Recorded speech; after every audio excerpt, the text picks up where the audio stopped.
1장 1절로 7절까지 있는 말씀, 한 절씩 교독하며 말씀 먹고 마지막 절 합독하며 말씀 먹겠습니다.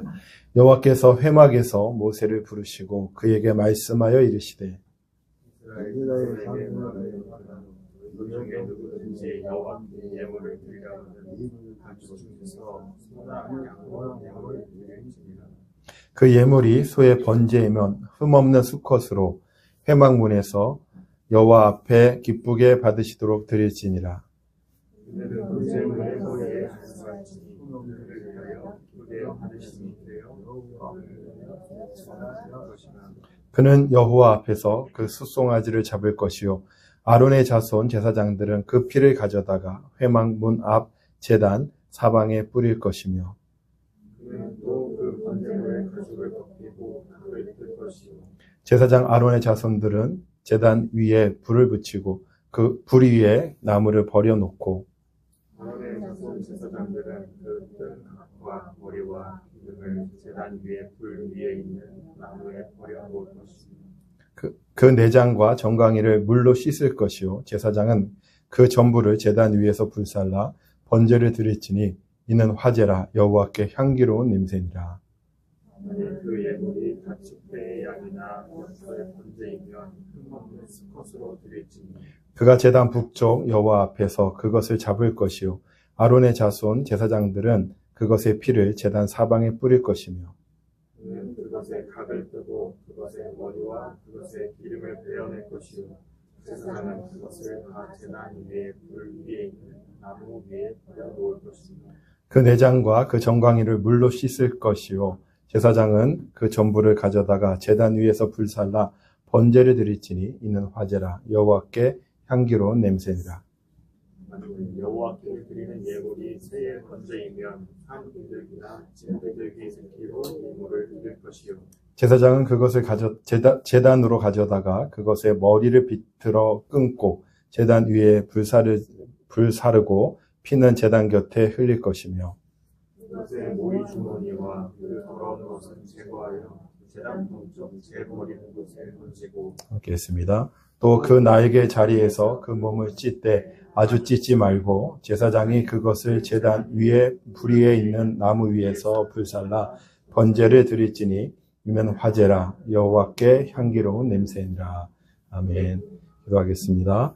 사랑하는 주 예수님 감사합니다. 오늘도 저희들을 사랑하시고 그리스도 예수 생명, 귀한 생명, 아름다운 생명, 은혜의 생명을 우리에게 주셔서 주님을 예배하고 주님을 찬양할 수밖에 없는 주님의 자녀되게 하시니 너무도 감사합니다. 이 아름다운 이름을 늘 기억하게 하시고 늘 누리게 하셔서 우리 안에 그리스도의 생명 충만한 주님의 자녀들 다 되어줄 수 있도록 주님 축복하여 주시옵소서. 주님이 부활하신 나를 기념하여 우리가 한자리에 모여 한 몸을 이루었습니다. 이곳에 그리스도의 생명 충만하게 하시고 우리가 그리스도의 사랑으로 하나 되게 하시고 무엇보다도 그리스도의 그 생명의 충만함이 우리 가운데 넘쳐서 우리가 그리스도로 더 기뻐하고 즐거워하며 우리의 그 기쁨을 이웃에게 증거하는 주님의 자녀들 다 되어줄 수 있도록 축복하여 주시옵소서. 오직 그리스도에게만 집중하게 하시고 그리스도만 사랑할 수 있는 축복의 시간 되게 하여 주시옵소서. 감사드리며 예수님의 이름으로 기도합니다. 아멘. 할렐루야. 하나님 사랑이 우리와 함께 하시는 줄로 믿습니다. 오늘 레위기 1장에서 번제에 대한 말씀으로 함께 말씀을 나누고 은혜를 받을까 합니다. 구약에서 가장 중요한 책이다 하면 다 중요하지만 이 레위기가 가장 중요한 것입니다. 왜냐하면 레위기가 하나님과의 관계를 말하는 것이고 이스라엘 백성이 존재하는 이유인 것이죠. 제사장 족속으로 이 백성으로 이 이스라엘을 삼았는데 이스라엘이 해야 할 일은 무엇이냐? 주님께 예배하는 것이었습니다. 그 예배하는 방법과 예배하는 이유에 대해서 말씀하고 있는 것이 레위기이기 때문에 구약에서 가장 중요한 책이다라고 말할 수 있습니다. 그래서 우리가 하나님과 이스라엘 백성과의 그 관계를 설명하는 것이죠. 하나님이 창조하셨고 구속하신 그 이스라엘 백성들이 어떻게 생활해야 되느냐. 그 생활은 하나님을 경배하고 예배하는 삶이 되어야 한다라는 것을 이 레위기를 통해서 우리에게 알려주고 있는 줄 믿습니다. 그렇다면 우리도 역시 하나님께 부름받은 새로운 예루살렘이잖아요. 이스라엘이잖아요. 그렇기 때문에 우리도 하나님과 아름다운 관계, 생명의 관계를 통해서 늘 그리스도와 교통하고 그리스도가 주시는 아름다운 삶을 살아가는 예배하는 삶, 경배하는 삶이 되어야 한다라는 것을 이 말씀을 통해서 우리가 고백하고 나아가야 될 줄로 믿습니다. 경배하는 것은 무엇이냐? 일반적으로 얘기하면 이 경배라고 하는 것은 종교의식을 가지고 절을 하거나 섬기는 것, 그것을 경배라고 말합니다. 그러나 성경에서 말하고 있는 경배는 그러한 종교적이거나 형식적인 것을 말하고 있지 않은 것이죠. 우리의 누림이 되시는 하나님과 교통하고 하나님의 풍성함에 참여하는 것, 그것이 성경에서 말하는 경배인 것입니다. 어떤 의식을 행하는 것이고 어떤 절차를 행하는 것이 예배가 아니고 경배가 아니고 그리스도에게 참여하는 것. 그 그리스도의 풍성함에 참여하여 그리스도와 교통하고 우리에게 주시고자 하시는 하나님의 풍성함을 누리는 것. 그것이 참된 경배다라고 이야기할 수 있습니다. 문제는 이런 좋은 것들이 형식화가 되고 종교화가 되면 문제가 되는 것이죠. 예를 들면 우리가 결혼을 생각해 볼 수 있습니다. 결혼이라고 하는 것은 거창하고 뭐 대단하고 그런 것이 아니잖아요. 한 남자와 한 여자가 서로 사랑해요. 그래서 그 사랑의 결실을 맺는 것이 바로 결혼인 것입니다. 이제 더 이상 둘이 아니요 하나라는 것을 고백하고 살아가는 것. 그리고 아름다운 자녀들을 생산하며 아름다운 가정을 이루어가는 것. 그것이 결혼이라고 얘기할 수 있는 것이죠. 그래서 남자와 여자 둘이서 그냥 만나서 살면 그게 결혼인 거예요. 근데 이게 너무 좋으니까 어떻게 해요? 잔치를 하기 시작했죠. 그래서 우리 서로 사랑해서 결혼하기로 했고 같이 살기로 했는데 우리 같이 모여서 좀 뭐라도 먹자. 이렇게 해서 모여서 먹기 시작했어요. 그랬더니 어떤 사람은 그걸 보더니 우리도 잔치 한번 하자. 그래서 결혼 잔치 했는데 이 남자가 여자한테 이벤트를 해주는 거죠. 꽃 목걸이, 꽃 왕관, 꽃 반지 같은 걸 이렇게 준비해 주는 거예요. 그랬더니 좋은데? 이제 이렇게 되는 거죠. 이것이 이제 흘러가면서 부모님도 한 말씀 하시죠. 그러다 우리는 부모님 부르지 말고 선생님을 부르자. 우리 추장님을 부르자. 대통령을 부르자. 이렇게 되는 거예요. 점점 처음에 결혼이라는 것은 형식을 가지고 시작했던 것이 아니에요. 근데 이것이 그냥 식이 돼버렸고 절차가 돼버렸고 어떤 형식이 돼버리는 것이죠. 그러니까 나중에는 이제 절차가 필요해요. 지참금은 얼마 갖고 와야 되고 예단은 얼마를 준비해야 되는 것이고 사주단자를 가지고 서로 또 사주를 봐야 되는 거예요. 식순에서도 주례가 있어야 되고 사회가 있어야 되고 절은 여자가 먼저 할 거냐 남자가 먼저 할 거냐 남자는 오른쪽에 서야 되느냐 왼쪽에 서야 되느냐 이렇게 점점 결혼이 형식화되는 거죠. 지금 어떻게 됐습니까? 아파트가 아니면 결혼할 수 없고 차가 없으면 결혼할 수가 없고 신혼여행은 유럽으로 가지 않으면 안 되고 최소한 하와이는 가야 돼요. 예식장도 호텔에서 뷔페로 해야지 설렁탕이나 그런 국수 주면 이제 난리가 나는 거죠. 결혼은 사랑의 결실인데 사랑이 빠져버리고 하나의 그냥 절차가 되어버리고 형식이 되는 그런 우리의 모습들을 보여주는 예라고 생각할 수 있습니다. 예배는 무엇이냐? 의식이 아닌 것이죠. 예배는 절대 의식이 돼서는 안 됩니다. 여기서 갑자기 누가 목사님 제가 좀 찬양해 하고 싶은데 하고 좀 하게 해주시면 안 돼요? 찬양할 수도 있는 거예요. 순서에 의하여 그렇게 할 수 없습니다. 그런 게 아닌 거예요. 예배는 생명의 누림인 것이고 예배는 우리가 하나님의 자녀로서 하나님과 교통하고 그 풍성에 참여하는 거예요. 오늘 이곳에 하나님의 임재가 없고 우리가 그리스도와의 교통이 없다면 이 예배는 참된 예배가 될 수가 없는 것이죠. 매 드려지는 그런 집회 속의 예배가 주님과의 깊은 교통이 있는 예배가 되어지기를 예수님의 이름으로 축복합니다. 그냥 무의미하게 그냥 습관처럼 그렇게 참여하여 왔다 가는 것이 아니라 이곳에 임재하실 그리스도 그 아름다운 영, 그 영을 교통하고 그 영을 경배하고 주님이 우리에게 주시고자 하시는 풍성한 은혜를 누리고 살아가는 그래서 그렇게 예배할 수 있는 그런 주님의 사람들이 다 되어지시기를 예수님의 이름으로 축복합니다. 그래서 예배에 어떤 목사님을 만나는데 그러는 거예요. 요즘 사람들은 예배에 대한 개념이 없다는 거예요. 그래서 이제 주일 낮에만 예배라는 이름을 붙이고 나머지는 예배라는 이름을 붙이지 않겠대요. 수요 기도회, 금요 찬양 집회, 새벽 기도회 이렇게 이름을 바꾸겠다는 거예요. 왜 그러냐? 주일 예배만 예배라는 거예요. 성실 교독도 해야 되고 사도신경도 해야 되고 주기도문도 해야 되고 또 찬송, 복음성가하면 안 돼요. 예배 때는. 찬송가만 해야 되고 또 설교는 성만찬 다음에 할 거냐 전에 할 거냐 이것도 가지고 맨날 사람들이 논쟁하는 것 중에 하나입니다. 예배는 어떤 것을 하느냐 그것이 중요한 것이 아니라는 거예요. 예배에 정말 중요한 것은 예배에 참여하는 자가 어떤 마음으로 어떤 자세로 참여하느냐. 우리가 예배하러 이 자리에 나왔는데 백석동에서 예배하면 하나님 받으시고 성정동에서 예배하면 하나님 안 받으십니까? 11시에 예배해야 예수님이 받으시고 10시 30분에 예배하면 주님이 받지 않으실까요? 우리는 장소, 시간 이게 중요한 게 아닌 거죠.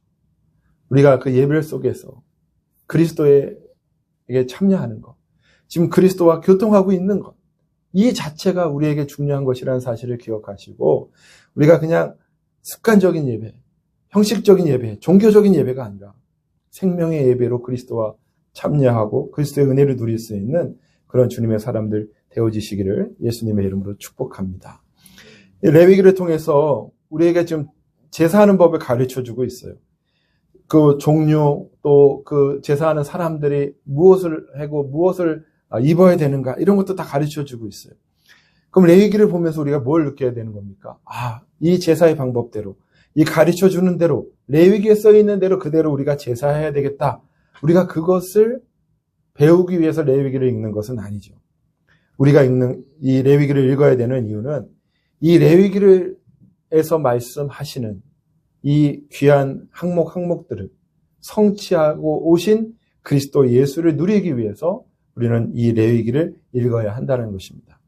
히브리서 10장 5절에 보면 하나님이 제사와 예물을 원하지 아니하시고 오직 나를 위하여 한 몸을 예비하셨다 이렇게 얘기합니다. 예수님은 제사나 예물을 원하지 않으셔요. 예비한 것이 있는데 이 제사와 예물을 성취하신 그리스도 예수를 우리를 위하여 준비하셨다는 거예요. 구약에 나오는 모든 것들 그리고 레위기에 나오는 모든 것들은 다 예표이고 그것을 성취하신 그리스도가 이미 우리에게 왔다라는 것입니다. 우리 레위기를 읽으면서 이것을 제사를 행하라 이것을 배우는 것이 아니라 성취하러 오신 그 그리스도의 항목들을 다 누릴 수 있는 그런 주님의 사람들 다 되어지시기를 예수님의 이름으로 축복합니다.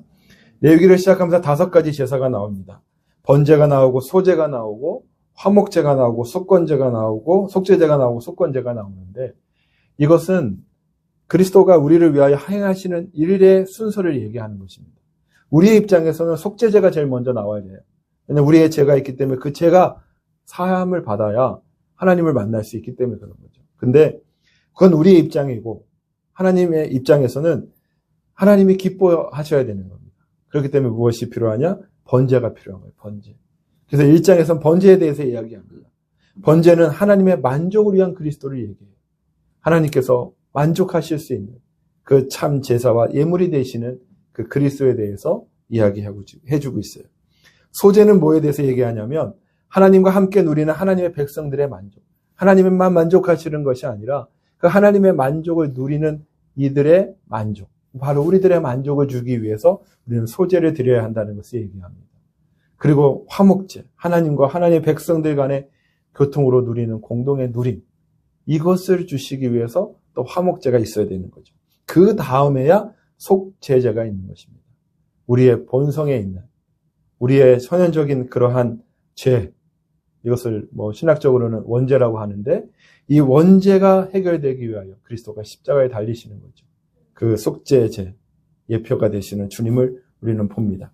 그래서 이 속죄제를 통하여 우리의 죄가 끝났고 속건제를 통하여 우리의 죄들, 우리 행위로 지은 죄들, 그건 신학적으로는 자범죄라고도 하는데 그런 죄들이 이제 사함을 받는다라는 것을 우리에게 가르쳐주고 있습니다.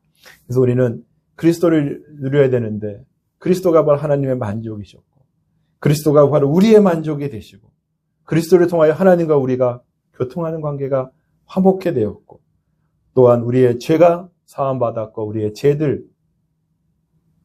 행위 죄들이 사함받았다라는 것을 누리며 우리는 이 구약의 레위기를 읽어야 될 줄로 믿습니다. 오늘 이 모든 것을 다 할 수는 없지만 우리 본문을 읽었던 번제를 통해서 그리스도를 누려야 될 항목들이 무엇이 있는지에 대해서 우리가 누리기를 원합니다. 번제는 하나님의 만족이라고 그랬어요. 이 모든 것 다 올라야 됩니다.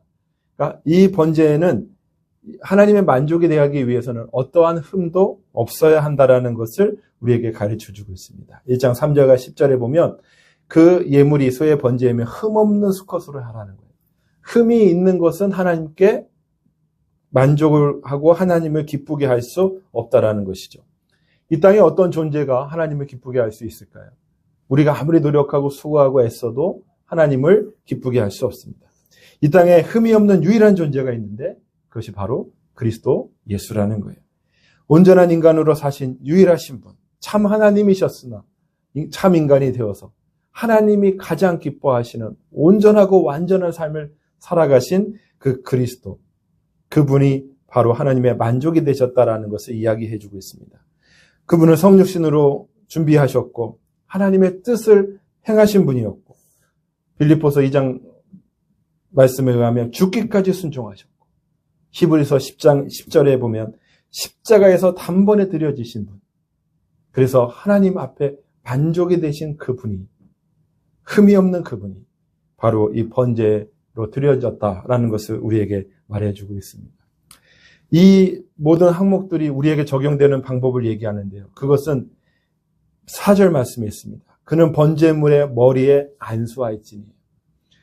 제사를 드리는 사람들이 번제물에 안수할 때 이것은 동일시가 되어지는 것입니다. 자기가 지었던 그 죄가 그 번제물 숫소가 됐던 양이 됐던 염소가 됐던 비둘기가 됐던 그것에 전가될 뿐 아니라 그것과 동일해지는 거예요. 오늘 그리스도가 흠이 없는 분으로서 십자가에 달리셨다라는 것을 보면서 그리스도는 참 대단하신 분이구나 라고 끝난다면 그건 우리와 아무 관계가 없는 거예요. 그리스도는 흠이 없는 분이셨고 하나님의 기쁨이 되셨다라는 말씀을 들으면 우리는 어떻게 누려야 되느냐? 그 예수님에게 안수하는 거예요. 예수님에게 손을 얹어 주님과 내가 같습니다라는 걸 고백해야 되는 것이죠.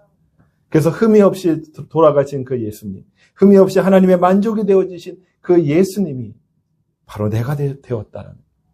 그래서 나도 하나님이 보실 때 만족한 존재예요. 하나님이 보실 때 기뻐하는 흠없는 존재됨을 누릴 수 있는 여러분과 제가 되어지기를 예수님의 이름으로 축복합니다. 또한 이 제물들은 어떤 제물이어야 되느냐? 수컷을 드리라라고 얘기하고 있습니다. 3절에 그렇게 돼 있죠. 흠없는 수컷을 드려라 이렇게 얘기를 해요. 근데 또 다른 한편에서는 뭐라고 얘기하냐면 14절 말씀에 보면 여호와께 드리는 예물이 새의 번제이면 산비둘기나 집비둘기의 새끼로 예물을 드리라는 거예요. 한 측면에서는 그리스도 예수는 강하신 분으로 수컷으로서 주님께 하나님 앞에 예물이 되셨습니다. 다른 한편에서는 어린 새끼로서 예물이 되셨다라는 거죠. 그것은 무엇을 얘기하냐면 그리스도는 강하신 분이요 늘 새로운 분이라는 것을 얘기해 주는 거예요. 그는 창세전부터 계셨던 분이지만 그는 강하신 분입니다. 그 강함이 그리스도 하나님 앞에 순종했다라는 것을 말씀해 주고 있는 거죠. 또한 그러나 그는 늘 새롭게 하나님을 사모하고 하나님의 뜻을 추구하는 분이셨다라는 것을 우리에게 가르쳐 주고 있습니다. 그럼 우리는 무엇을 안수해야 될까요? 우리의 강함이 십자가에서 끝나야 된다라는 것을 우리에게 가르쳐 준다는 거예요. 우리의 강함은 십자가에서 끝나고 또 우리의 옛 것들, 늙어진 것들, 이러한 것들은 십자가에서 끝나야 된다라는 것을 우리에게 가르쳐 준다는 것입니다. 그래서 날마다 우리의 강함이 아닌 그리스도의 강함으로 또한 그리스도의 늘 새로운 신선함으로 늘 주님을 섬기는 주님의 자녀가 되어야 한다라는 것을 우리에게 가르쳐 주고 있습니다. 또한 이 예물들은 살아있는 것들이어야 됩니다. 죽은 것들은 하나님께 복종할 수가 없어요. 산 자만이 복종할 수 있는 것입니다. 그리스도는 강한 의지를 가지신 분이었어요. 그러나 하나님께 절대적으로 복종하셨습니다. 본인이 행하지 아니하시고 모든 것이 다 여호와 안에서 순종하시고 그 복종하시는 그러한 모습들이 있었던 것을 보게 되는 것이죠. 우리도 죽은 자로서 있어야, 십자가에서는 죽은 자로 있어야 되지만 그리스도를 따르고 주님을 예배하는 일에 있어서는 죽은 자가 아니라 산 자가 있어야 된다는 거예요. 우리의 의지가 없이 아무런 생각도 없이 그냥 습관적으로 주님 앞에 나와서는 안 된다는 겁니다. 늘 살아있는 자가 돼야 돼요. 그런데 나의 살아있는 것, 나의 의지, 이것을 가지고 주님께 나아가는 것이 아니라 나의 의지는 주께 복종하기 위해서 있는 것이다. 주님께 순종하기 위해서 있는 것이다. 그래서 온전히 그리스도 앞에 무릎 꿇고 그리스도가 원하시는 것, 그리스도가 뜻하시는 것을 순종하고 나아갈 수 있는 그런 주님의 자녀들 돼야 함을 우리에게 말씀해 주고 있는 줄로 믿습니다. 어떤 일에 있어서 보호를 받는 가장 좋은 방법은 무엇일까요? 그것은 내 의지를 가지고 살아가는 것이 아니에요. 내 의지를 더 강하고 힘 있는 의지에 복종하고 순종하는 것입니다. 아이들이 핸드폰 하고 싶고 막 놀고 싶잖아요. 자기의 의지인 거죠. 그 의지로 살아가면 어떤 일이 일어나느냐? 등짝 스매싱 맞는 일밖에 없어요. 부모님께 까불면 맞는 거죠. 근데 자기의 의지를 꺾어야 돼요. 그리고 부모님의 의지에 순복할 때 그 아이는 부모의 보호를 받을 수 있는 것입니다. 국가도 마찬가지예요. 또한 회사도 마찬가지죠. 회사에서 하는 거예요. 9시까지 출근하세요. 제가 라이프 스타일이 좀 그렇지가 않아서요. 저는 좀 늦게 자고 늦게 일어나니까 전 12시쯤 출근하겠습니다. 그럼 어떻게 해요? 그럼 계속 주무세요 하고 잘리는 거죠. 내 의지를 가지고 나아가면 안 되는 거예요. 내 의지는 강한 의지에 복종하고 순종하는 것이 가장 보호받는 좋은 방법인 것입니다. 우리가 주님 앞에 나올 때 우리는 살아있는 자여야 돼요. 근데 우리의 의지를 가지고 그것을 하나님 앞에 강요하고 하나님 내 의지가 이러니 하나님 따라오세요라고 말하고 있지는 않은가. 우리 자신을 한번 돌이켜봤으면 좋겠습니다. 하나님의 의지, 하나님의 말씀에 복종하는 그 의지가 진짜 참 의지요, 좋은 의지라는 사실을 기억하시고 주님께 순복하는 여러분과 제가 되어지기를 예수님의 이름으로 축복합니다. 또한 이 제물은 어떻게 되느냐? 6절 말씀에 보면 가죽이 벗겨져야 된다라는 것을 얘기합니다. 성경에서 가적인 것은 외적으로 좋은 것, 가지고 있는 것들을 말하는 것이죠. 근데 그것이 벗겨져야 된다는 거예요. 예수 그리스도는 하나님의 모든 것을 가지신 분이었습니다. 하늘의 보좌도 가지신 분이었어요. 그러나 그는 가죽이 벗겨진 채로 십자가에 달리며 죽기까지 순종하신 것이죠. 우리가 주님 앞에 나아올 때, 우리가 예배하는 자로 나아올 때, 우리가 가진 미덕을 가지고, 우리가 가지고 있는 그런 권세를 가지고, 우리가 가지고 있는 명예를 가지고 주님 앞에 나와서는 안 된다라는 거예요. 우리는 단지 십자가 앞에 있는 죄인일 뿐인 거예요. 그리고 그 은혜를 받은 구속의 자녀일 뿐인 것이지. 내가 가지고 있는 세상 것을 가지고 주님 앞에 나와 그 가죽을 자랑하고 가죽을 가지고 다른 지체들을 짓누른다면 그것은 하나님이 기뻐하시는 것이 아니다라는 사실을 우리에게 가르쳐주고 있습니다. 그래서 그리스도가 가죽을 벗겨지신 것처럼 우리도 가죽이 벗겨진 채로 오직 그리스도 그 옷을 입고 그리스도 앞에 나아갈 수 있는 그런 주님의 사람들 되어지시기를 예수님의 이름으로 축복합니다. 또한 6절에 보면 가죽을 벗기고 각을 뜰 것이다 이렇게 얘기해요. 각을 뜨는 건 칼로 난도질한다는 거예요. 예수 그리스도가 십자가에 달려 죽으실 때 얼마나 많은 난도질을 당했습니까? 내가 정말 하나님의 아들이거든 그곳에서 내려오라. 그렇게 말하고요. 정말 하나님의 아들이 아닌 것으로 그 그리스도는 난도질을 당했죠. 이 땅에 살아가면서도 얼마나 많은 사람들이 예수 그리스도를 부인하고 부정했습니까? 사도 바울도 그랬고 모든 주를 따르는 사람들이 난도질을 당했어요. 그러나 그럼에도 불구하고 예수님은 십자가에 죽기까지 순종하신 것입니다. 우리가 그리스도 안에서 살아가면서 믿음의 길을 걸어갈 때 나는 온전한 모습으로 살아갈 거다라고 기대해서는 안 된다는 거예요. 때로는 나는 난도질을 당할 수도 있습니다. 내가 행하지도 않았어요. 내가 어떤 결과를 기대하지도 않았어요. 그런데도 아무 이유 없이 내가 난도질 당할 수 있어요. 그때 우리는 생각해야 되는 것입니다. 아, 그렇구나. 그리스도 예수께서 십자가에서 난도질 당했듯이 나도 거기에 동참하고 있고 이를 통하여 주님의 영광이 드러나겠구나. 내 자신의 난도질 당함을 괴로워하는 것이 아니라 바로 그리스도의 난도질 하심에 동참함을 기뻐하면서 이 일로 말미암아 생명이 우리에게 온다는 사실을 기억하고 주님께 순종함으로 나아갈 수 있는 주님의 사람들 다 되어지시기를 예수님의 이름으로 축복합니다. 또한 9절에 보니까 이제 내장과 정강이를 물로 씻을 것이다 이렇게 얘기합니다. 내장에는 우리 속에 있는 모든 것들을 말하는 것이고 정강이는 우리의 행동의 모든 것들을 말하는 것입니다. 우리 속에 있는 것들과 우리 행위에 겉으로 드러나는 모든 행위가 물로 씻겨야 된다는 거예요. 이 물은 무엇을 얘기하냐면 성령을 얘기합니다. 우리의 모든 속에 있는 생각과 마음과 감정이 성령에 의해 날마다 씻겨지지 않으면 안 된다는 거예요. 우리의 생각, 우리의 감정, 우리의 의지를 생각해 보십시오. 어떻습니까? 하나님 보실 때 기쁜 것이 별로 없어요. 그런데 그렇기 때문에 성령에 의하여 씻겨져야 돼요. 성령의 통제를 받아야 된다는 거예요. 우리의 행동, 내가 하고 싶은 대로 하는 행동, 어떤 것이 하나님께 영광이 되겠어요? 그것도 하나님 기뻐하실 것이 없는 거죠. 그것도 성령의 인도하심을 받아야 된다는 것을 우리에게 가르쳐주고 있는 줄로 믿습니다. 그래서 주 예수님도 그 모든 것들을, 그 모든 행위와 모든 말과 모든 것들을 이제 그 십자가에 내려놓으신 것처럼 우리도 역시 성령에 의하여 우리의 속과 우리의 속에 있는 마음과 우리의 행동 모든 것들을 성령에 의해 씻김받은 채로 살아갈 수 있는 그런 주님의 사람들 다 되어지시기를 예수님의 이름으로 축복합니다. 예.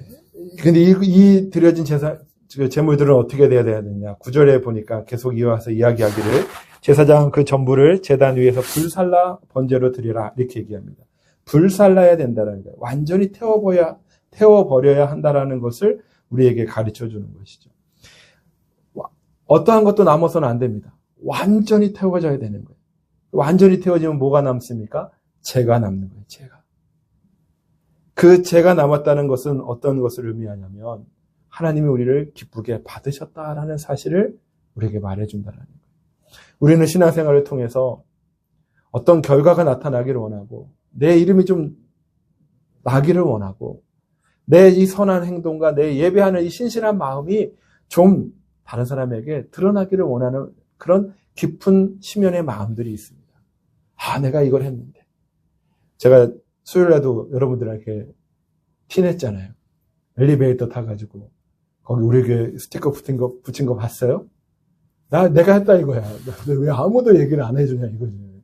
그러니까 그걸 봤냐고 물어보는 거예요. 그런 마음들이 우리 안에 있거든요. 근데 중요한 것은 뭐야? 죄가 돼야 돼요. 죄가.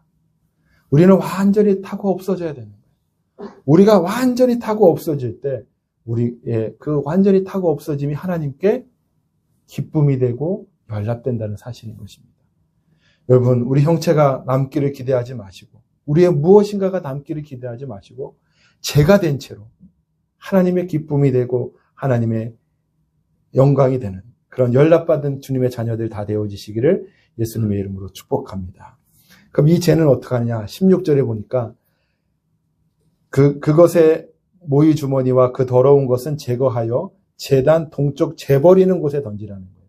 아, 죄를 버리는 곳이 있구나. 그래서 버리다 이런 말을 쓰니까 죄가 쓸데없는 것처럼 느껴지기도 하죠. 그래서 버리는 데다 버려버려 이런 뜻인데 이 버리는이라고 하는 말은 히브리어로 마콤인데요. 그냥 이건 장소를 말하는 거예요. 죄는 버려지는 것이 아니라 정해진 자리에 갖다 두는 것입니다. 이게 무슨 얘기냐? 동편은 부활을 상징해요. 부활. 그러니까 우리가 내가 죄가 되고 내가 아무것도 아닌 것처럼 여겨지는 그런 죄가 됐을 때 우리는 그냥 거기서 끝나는 것이 아니라 주님이 우리를 죄 두는 곳에 두어서 다시 얘기해서 동쪽에 죄 두는 곳 그리스도 예수가 부활하는 그 부활의 장소에 우리를 두어서 그리스도와 연합한 내 의지와 내 생각과 내 행동으로 살아가는 것이 아니라 그리스도와 연합한 자가 되어서 부활의 새 생명을 취하여 살아가는 그런 주님의 자녀 되어짐을 우리에게 말씀해 주고 있는 줄로 믿습니다. 그래서 우리는 다 불살라져야 돼요. 그래서 완전히 제가 될 때 주님은 우리를 통하여 기뻐하시고 우리를 연락하시고 우리를 향기로운 냄새로 삼으시고 그래서 그것으로 우리를 부활의 장소로 인도하셔서 그리스도의 새 생명을 우리에게 주시는 그 놀라운 일들을 우리 속에 이루고 계신다는 사실을 기억하며 주님의 이 번제를 누리고 살아갈 수 있는 주님의 사람들 되어주시기를 예수님의 이름으로 축복합니다. 아까도 말씀드렸지만 이 모든 것들은 그리스도와 우리가 연합하여 이루어지는 것입니다. 성경의 모든 것은 예수님만 행하시고 예수님만에게 일어나는 일이 아니라 예수님과 우리와 연합하여 된 거예요. 예수님의 그 일에 우리가 날마다 안수해야 돼요. 날마다 손을 얹고 주님의 일에 우리가 늘 연합하고 일치되고 하나 되어지는 주님의 자녀들이 되어지시기를 예수님의 이름으로 축복합니다. 그렇게 되어질 때 이 그리스도가 번제를 통하여 이루신 모든 일들이 그리스도의 일만이 아니라 우리 속에서 일어나는 우리의 아름다운 성취가 되어지고 그런 말미암아 우리의 삶이 내 냄새를 풍기고 나만 자랑하고 나만 뛰어난 사람으로 살아가는 것이 아니라 하나님께는 제가 되어지나 여호와께 향기로운 냄새가 되어서 주님이 기뻐하시고 그 향기로운 냄새를 우리의 이웃들에게 풍김으로 말미암아 다른 사람들도 그 그리스도께 돌아오게 되는 아름다운 도구로서 우리가 쓰임받게 되어질 줄로 믿습니다. 그 일에 동참하는 여러분과 제가 되기를 예수님의 이름으로 축복합니다. 기도하겠습니다. 사랑하는 주 예수님 감사합니다. 우리에게 예배를 허락하여 주셔서 너무도 감사합니다. 우리는 주님을 알지도 못했고 주님을 기억도 못했고 주님께 예배할 수 없는 연약한 존재였습니다. 그런 우리를 위하여 십자가에 달려 죽어 순종하심을 통하여 이제 하늘의 번제의 제물이 되심으로 말미암아 하나님의 기쁨이 되시고 하나님의 모든 연합의 제물이 되어주시니 너무도 감사합니다. 그 일에 우리도 부름받아 동참하게 하셨사오니 이젠 우리도 그리스도와 함께 그리스도의 풍성에 참여하여 주님과 교통하고 그 풍성을 누리는 참된 예배에 참여하는 주님의 자녀들이 될 수 있도록 축복하여 주시옵소서. 그리스도께서 성취하신 그 모든 일들이 우리 안에 이루어지게 하여 주시고 우리가 하나님의 만족이 되게 하시고 하나님의 만족해하는 그런 주님의 자녀로 살아갈 수 있는 주님의 사람들 다 되어질 수 있도록 축복하여 주시옵소서. 감사드리며 예수님의 이름으로 기도합니다.